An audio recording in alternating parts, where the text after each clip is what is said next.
مطلب پکې دا دی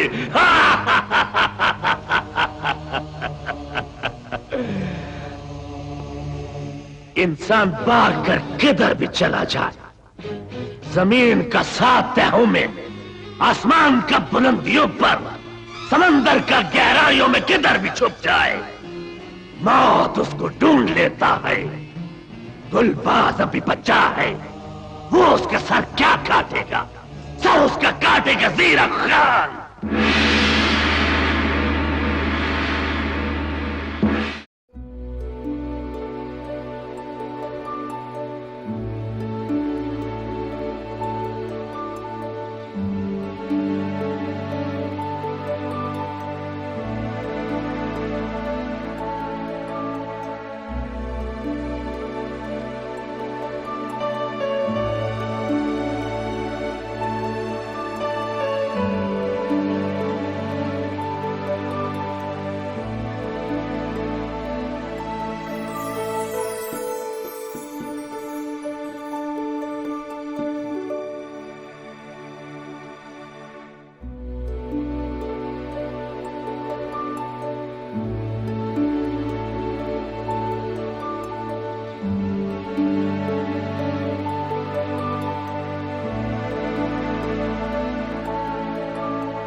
اعوذ باللہ من الشیطان الرجیم بسم اللہ الرحمن الرحیم. ملګرو په حاضر وخت کې ستاسو وړاندې یو داسې شخصیت دی چې ماشاءالله دیو د تعارف محتاج نه دي. د پاکستان ریډیو، ټلویزیون، فلم، سټیج یو نوموړی آرټسټ، یو ستر شخصیت، یو مهربان، یو ډېر جانان ملګری، زمونږ مشرم دی، زمونږ کولیکم دی او د پاکستان سرمایه ده. د پښتو شوبز که خبره کیږي، لا که د اردو کیږي، پاکستان ټلویزیون کیږي، که د ریډیو خبره کیږي، نو دا ټول ځایونه یو نوم نه خالی نه دي چې هغه نوم دی ممتاز زیب. السلام علیکم سر. وعلیکم السلام ورحمۃ اللہ وبرکاتہ. سہیل صاحب ماشاءالله ممتاز زیب صاحب یو داسې شخصیت دی چې دیو په پښتو کې، انکو، اردو په ټولو ژبو کې کار کړی دی او ماشاءالله پورا پاکستان کې یو پہچان لري. دیو موږ دپاره یو داسې شخصیت دی، یو مشرره دی، زموږ مشران دي، سینیر دي، څومره چې آرټسټان دي دیو نه زده کړه کوي او دیو ماشاءالله ډېر تعلیم یافته دي، یو دنیا یې لیدلی دی. ممتاز زیب صاحب زه دا تپوس کول غواړم چې ماشاءالله تاسو خپل یو دور تیر کو، د بلیک اینډ وایټ دور نه تاسو را روان یې. اوس پورې تاسو ډېر کار وکړو، ډېر زیات کار وکړو چې مونږ خلک دومره کار نشو کولی. مونږ دپاره دومره چانسونه نشته دي. حاضر وخت کې چې کوم دا نوې اداکاران او خاص طور چې کوم دا په فلم میډیا کې چې کوم دی ماشاءالله تاسو اوس هم چې کوم دی پرون رالی تاسو د فلم شوټینګ لپاره تللی وئ، نو حاضر وخت کې چې کوم دا د فلم ماحول دی تاسو په دې لږ رڼا واچوئ چې مخکې چې کوم فلمونه به جوړېدل او نن سبا چې جوړېږي په هغو کې څومره فرق دی او څه فرق دی؟ سہیل صاحب خبره دا دی که نه چې کوم مخکې فلمونه او اوس فلمونه کې ځمکه او اسمان فرق دی. نه هغه خلک شته ان فرنٹ آف د کیمرا اور بیانڈ د کیمرا. مخلوق پاتې نشو، خلق پاتې نشو. مونږ خو هسې باقي مانده خلک یو، باقي مانده خلک یو. ځایونه خالي وو هسې و مونږ پې دانګل، مونږ د مارانو، مونږ هم اکټران یو. حالانکه بیسیکلي زه خپل کله کله سوچ کوم چې مونږ د دې قابله هم نه یو چې مونږ ځان ته اکټر ووایو.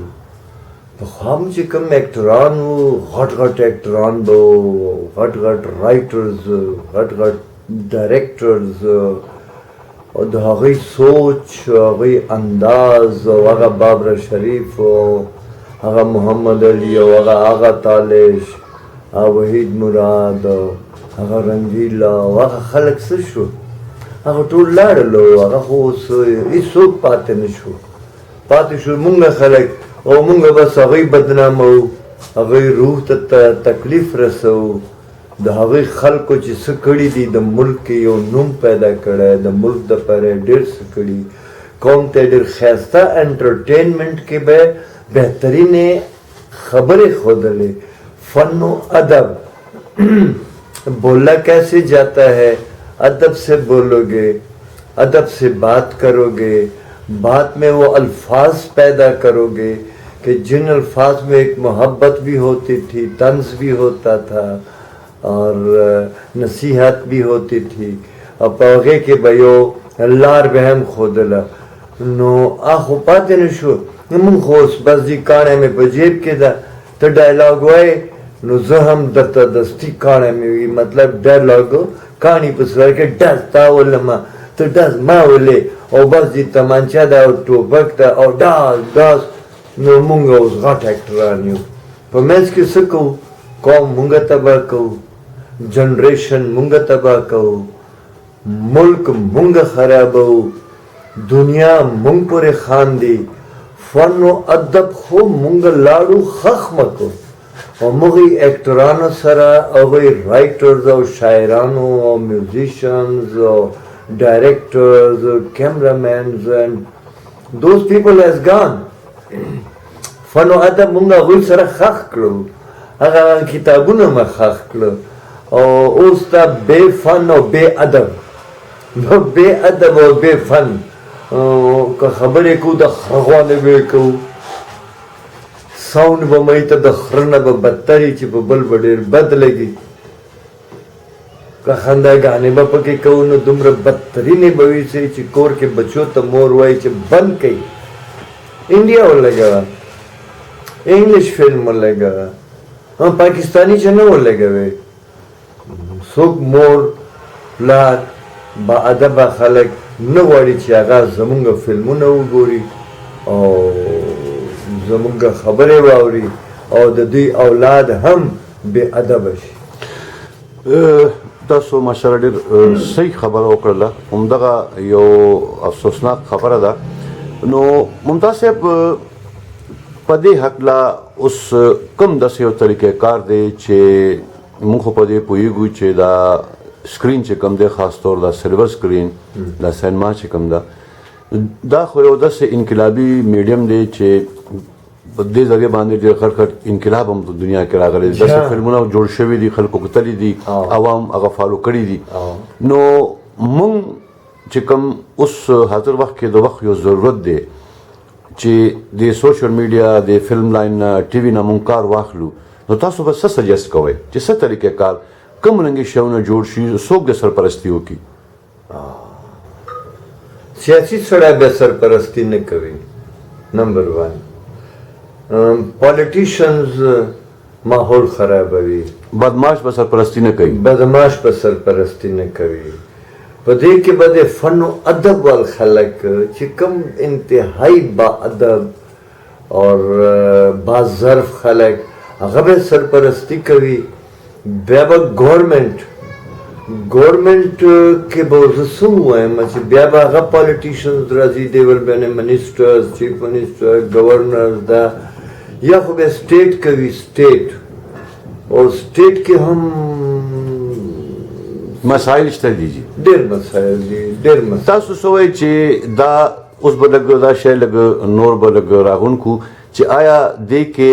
د پیسه چې کوم دا څوک لګوي دا د اغیو کار دی یا د رایټر کار دی یا د ډایرکټر دې درې واړو کې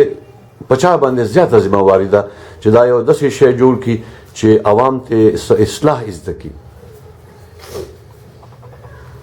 داسې پیسې ول برانه شي چې هغه پیسه انویسټ کوي د دې لپاره نه چې زه د دې ریټرن به ټریپل ټریپل باخلم زه 1 کروڑ خرڅ کوم زه به 10 کروڑ ګټم او ما په دې ادب باندې کار نشته ده په دې مې نشته ده داسې خو نه ده پیسې ول خلک به راځي ډیفینیټلی بغیر پیسې نه خو هېڅ نشي کېدلی خو دې کې به یو داسې څوک سړی راځي دیوانه هغه غني خان ورته وایي چې دا کار د لیونو دا کار او د روزګار د لیونو دی او ځکه غنیار د لیونو دی نو داسې دیوانه سړی به راځي چې هغه به چې بالکل څه تمه به یې نه وي ریټرن تمه به یې نه وي او صرف قوم دپاره به سبق اصلاح به غواړي کنټرول به کوي او د حکومت یوه ډنډه به ورسره وي چې هغه ډنډه به نه چیف منسټر خوځولی شي او نه به پرایم منسټر خوځولی شي چې هغه ادب والا کې سفارشیان نه وي او زیب صاحب تاسو ماشاءالله په ریډیو کې ټلویزیون کې فلم لاین کې سټیج کې تاسو کار وکړو نو زیات کم داسې میډیم دی چې تاسو ډېر زیات خوښ شو چې په دې کې تاسو چې کوم هغه دننه یو آرټسټ ناست دی هغې ته سیټسفیکشن میلاویږي کم میډیم کې نه دا خو یو باقاعده ریډیو پاکستان نو ستاسو والد صاحب ناظرین دا کیمرې شاته چې څوک خبرې در سره کوي دا بذات خود هم یو هیرو پاته شوی د فلم انډسټرۍ یو ویلن پاته شوی ده د اردو د پنجابي د پښتو یو ډېر ښکلی هیرو ډېر ښه ښایسته یو جوډو کراټې ماسټرز بلیک بیلټ او د دوی والد صاحب و اسد خان دا زه خبرې کوم درته 70 71 72 3 د هغې زمانې کې زه به هم ریډیو پاکستان ته تلم مونږ به په ریډیو کې په ووکل په ذریعې باندې به مونږ ډرامې کولې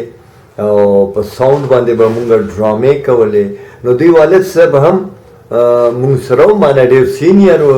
خو یو ځای کولیږو او اسد خان نوم د اوس هم ژوندی دی الله تعالی دې زندګي ورکړي زوی سهیل صاحب دا په خپله هم هیرو او ډېر ښه آرټسټ ده نو ما ریډیو چې کوم دی دا بنیاد د ڈی پی سی ده sound mic पे साउंड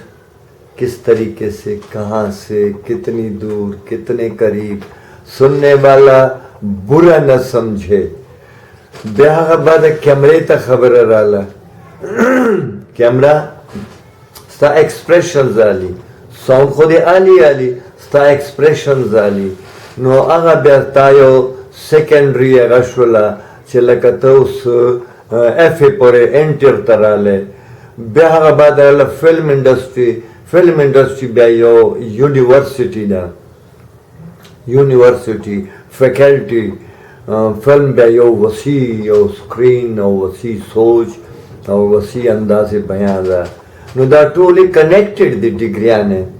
देखे दा न दसे च तो रेडियो पर ठीक दा बया टीवी न दा ठीक या टीवी पर ठीक दा बया फिल्म न दा ठीक बया फिल्म ठीक दा चैनल न दी ठीक नो दा टोल डिग्रियां ने दी डिप्लोमे दी और स्टेप बाय स्टेप बरखेजे मुसीबत दा जमुन पर मुल्क के सेंसर निश्ता जमुन पर मुल्क के आर्ट लावारिस दा दे प्लार निश्ता दा पाकिस्तान ची जोड़ शवे दा दुई ता तैयार शानू स्टूडियो मिलाव शवा और दुई सर खत्म कर लते पके हुआ हाले मुंगा पाकिस्तानियानो लका दज्जाल च पके लते हुआ ही और अगर इंडस्ट्री हम खत्म का चा तैयार रगले वा और गवर्नमेंट तने न पूरे चरता दे पर एडमिनिस्ट्रेशन चरता दा से एकेडमीज सेंसर बोर्ड दागा ए सब निश्ता पैसा लिफाफा वर्कवा पटलेगा बस साइना खला फिल्म चलावा ड्रामो बने नो सेंसर बजम बाचा तम बाचा बल बाचा नो पाकिस्तान टेलीविजन मुंगा पखपोद रोले बियॉन्ड द कैमरा चिकम जमुंग टीचर्स वगैरह के डर खख प्रोड्यूसर्स हो मसूद शाह तौफीक शाह फरमानुल्लाह जान तारिक सईद साहब अजीज इजाज साहब इजाज अहमद नियाजी साहब फारूक साहब जी they were a great producers तौफीक साहब and my teachers beloved teachers no akhal khulan agina mung des in front of the camera be mung khalaku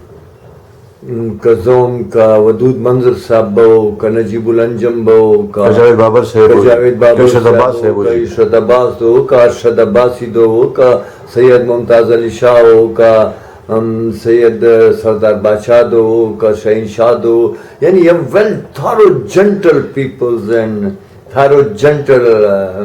ایکٹرز دو آغام ٹوٹلی اوس لاش ٹیلی ویژن تا لگی دا نفسیاتی مریضانو ہسپیٹل دا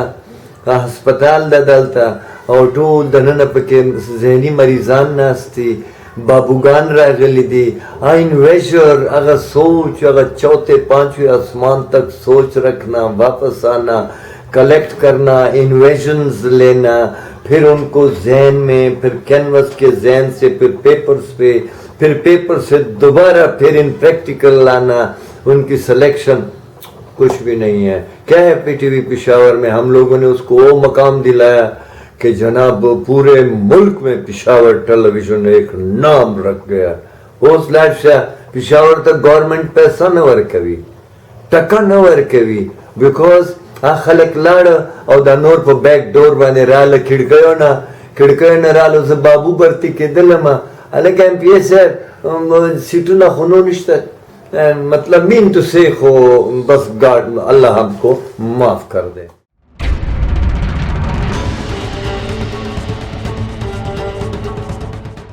ممتاز صاحب نن سبا د سوشل میډیا دور دی او لږی مودې نه موږ دا ګورو چې پوره دنیا د سوشل میډیا طرف ته او دا پرینکس او دا ټیک ټاک او بلو هر یو سړی نن سبا ایکټر دی هر یو سړی نن سبا کیمرا مین دی ډایرکټر دی هر څه دی رایټر هم دی نو دا شی ټیک روان دی نو که دا شی ټیک روان وی بیا خو به مونږ ډېر ترقي کړې وه بیا به مونږ دومره لاندې خو به نه غورځېدلو په دې کې دا ټوټلی غلط کار کېږي لګیا ده. ما جیب کې موبایل دی زه ډایرکټر هم یم رایټر هم یم ایکټر هم یم سوچ انویژر هم یم شاعر ادیب هم یم بس هر فن مولا زه یم او الله پاک خو وایي چې هر سړی پیدا خو خپل کار لره که نه رحمان بابا کلام دی نو هر سړی خو ډایرکټر نشي جوړېدی نه ایکټر جوړېدی شي نه انویژر جوړېدی شي کونې هر سړی به علامه اقبال و هر سړی به رحمان بابا و نه یو رحمان بابا د په صدیانو کې یو علامه اقبال دی په صدیانو کې نو دې دپاره دا ټوټلی غلط کېږي لګیا ده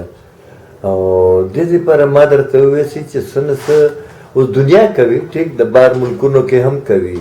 خو بهر ملکونه خو نو خو مونږ ډېر څه اخذ کوو هغوی مونږ ته ډېر څه په چند سیکنډس کې مونږ ته به اشاره راکړي چې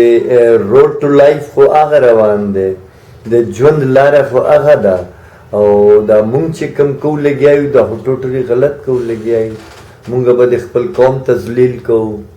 لا به د بل قوم تذلیل کوو یا به د بل ملک تذلیل کوو آنے والی جنریشن ته به غلط سوچ ورکوو فیکٹس به نه منو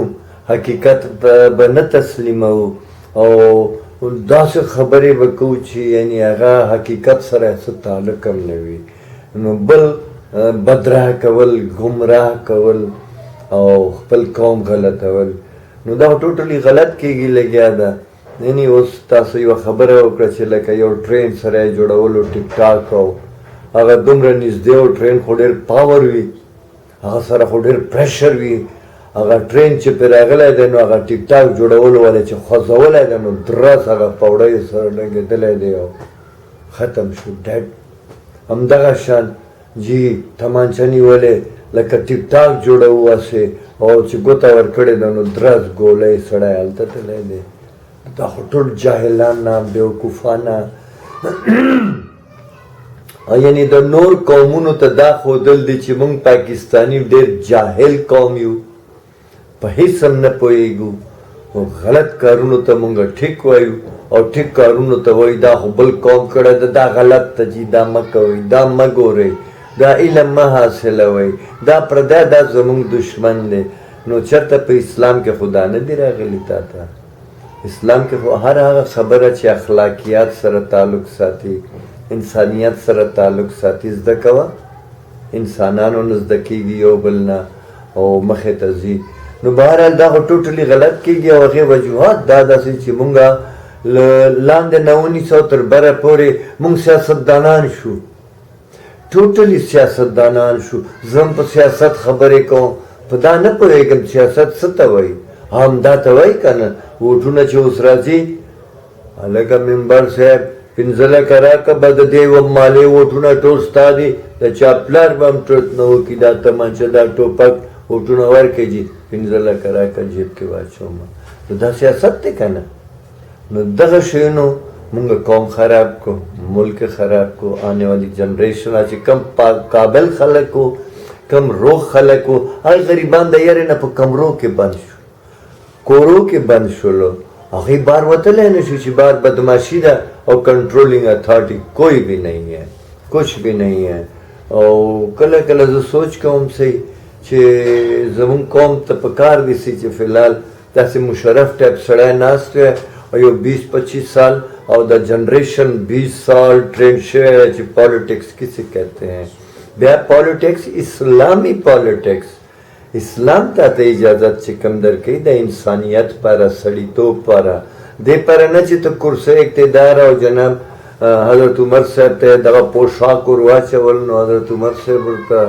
وفرمایل بھئی دا ولې؟ وایي جي ته زمونږ خلیفه صاحب شوې نو ته زمونږ باچا شوې. نو هغه یکدم هرشی کوز کړو، هغه زما خپلې زړې جامې ماله راکئ، زما خچر ماله راکئ. تاسو څه غواړئ چې سبا زه نبي علیه السلام ته شرمنده یم، الله پاک ته شرمنده یم چې زه اوس باچا شوم؟ باچایي تصور خو نشته په اسلام کې. انسانیت ته مشر ده، ورور ده، پلار ده، تره ده. لہذا د ګورمنټ نااهلي نالایقي په وجه باندې دا ټیک ټاک او نن سبا زه ډایرکټر او رایټر او هغه پابندي خو شته ده نه. چینل د مام کولاو کړی ده، بس پکې که ټریپل ایکس چلوم، که ډبل ایکس چلوم، که سنګل ایکس چلوم، که څه کوم چې څنګه ډرامې کوم، که بغیر اخلاقي هغه کوم. خو بس دې چینل ده، چینل دې چلیږي او بس پیسې به ګټم، پیسې ګټل دي. زبردست ممتاز صاحب، زه یو تاسو نه دا خبره تپوس کول غواړم چې نن سبا چې کوم زمونږ معاشرتي مسایل په معاشره کې چلیږي، سوشل ایشوز دي، تاسو څه وایئ چې بجای د دې چې کوم خاص طور چې کوم دا فلم لاین دی، دا پښتو فلم لاین چې کوم دی او دا همدغه شی په پنجابي چې کوم ژبه کې دا جوړیږي فلمونه، په هغو کې هم دا کار کیږي، نو دیو صرف او صرف دې فلمونو کې هغه بدماشي او دغه رنګې شیونه ښیي. آیا حکومت ته نه دی پکار یا لیکوال چې کوم دی هغوی ته یا چې کوم پیسه لګوي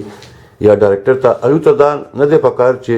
دیو سوشل ایشوز باندې کار دی وکړي بجای په دې بدماشۍ؟ ولې دا ټول عمر په سینما کې مونږ همدغه شیونه بدماشي او ډزې او بدماشي او ډزې. نو آیا دې دور کې دا شی پکار نه چې بند شي او هغه خبرې دې وکړې شي، هغه خبرې عوام ته دې رامخکې کړې شي کوم چې د هغوی پرابلمز دي؟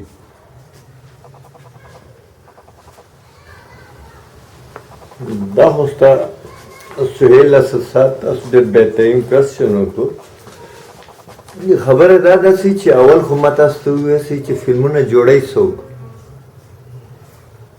ما سینما ده نه زه یې جوړوم، بهر آوټسایډر خو نشته ده، هغه لاړ، هغه خلک وروسته شو. اوس خو د سینما ول باچایي ده، چا سینما ده، چا په لاس کې سینما موټي کې ده، هغه باچا دی. بیا زه هیرو هم یم، زه ویلن هم یم او زه څنګه هیرو یم؟ سنسر نشته،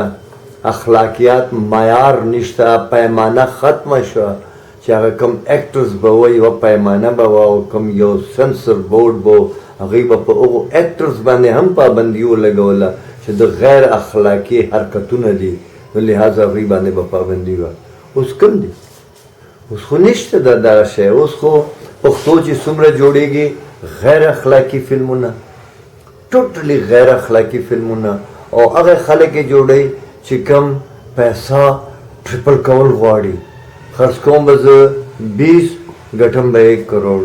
او هر فارموله به پکې استعمالوم او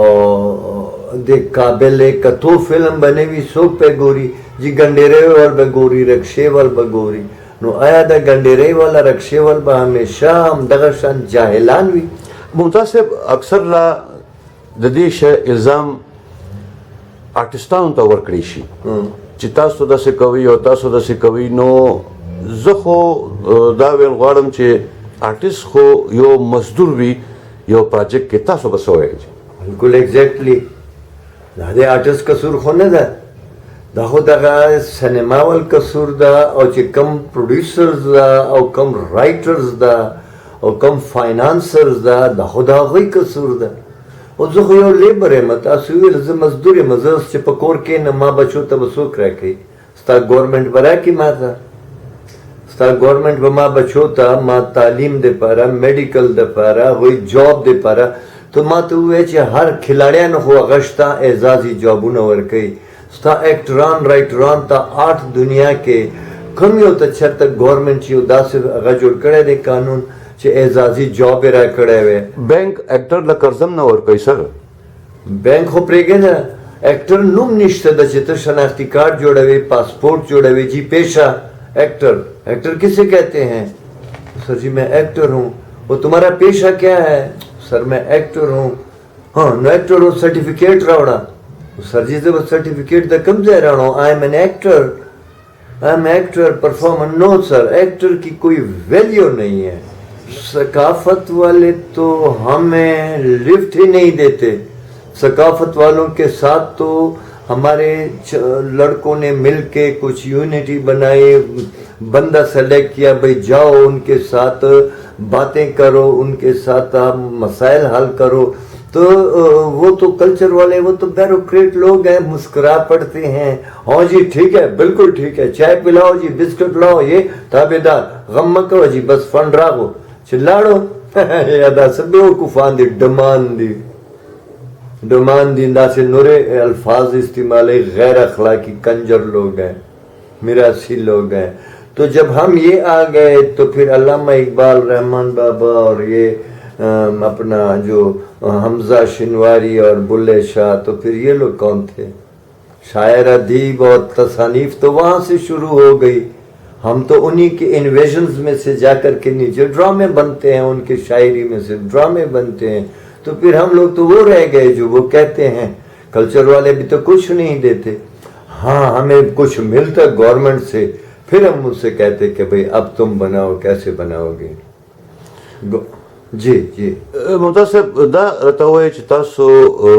ماشاءالله خپل عمر ډېر زیات حصه په دې فیلډ کې تېر کړ او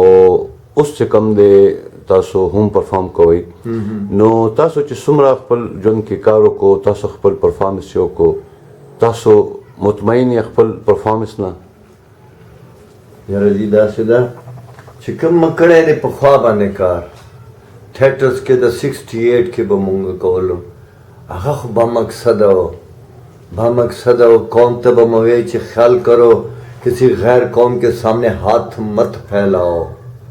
تھیٹرز به کېدل باقاعده زمانه کې ټلویزیون نه و دغه شان ته به نه و چې جینکۍ ډانسونه کوي او پیسې ټولوه نوټونه ټولوه بس جی مونږ اسٹیج شو ہم بڑے لوگ ہیں وی آر دا بگ پیپل او یار تم لوگ زمین پہ ہمیں سہ نہیں سکتے ہم اتنے بڑے لوگ ہیں دا خو سر سے ختم شو برام ڈمان کے نستلو اگر خلق کے نا تو ڈگ ڈگی بجاتے ہیں قوم کو اور بس جناب کرسی پہ بیٹھو اور لوٹ کے سوٹ کرو قوم جائے بھاڑ میں زیب صاحب ماشاءالله تاسو ډېر ښایسته او داسې خبرې وکړې چې انشاءالله مشعلې راوړي زه د دې پروګرام په آخر کې تاسو ته درخواست کوم چې تاسو اوورال او سپیشلی ینګ جنریشن چې کوم دی هغوی ته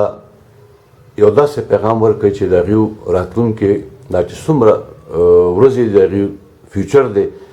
په هغې کې دا ستاسو پیغام یو مشعلې راه جوړ شي بس دي نو څه به وایم زه خو به دا وایم چې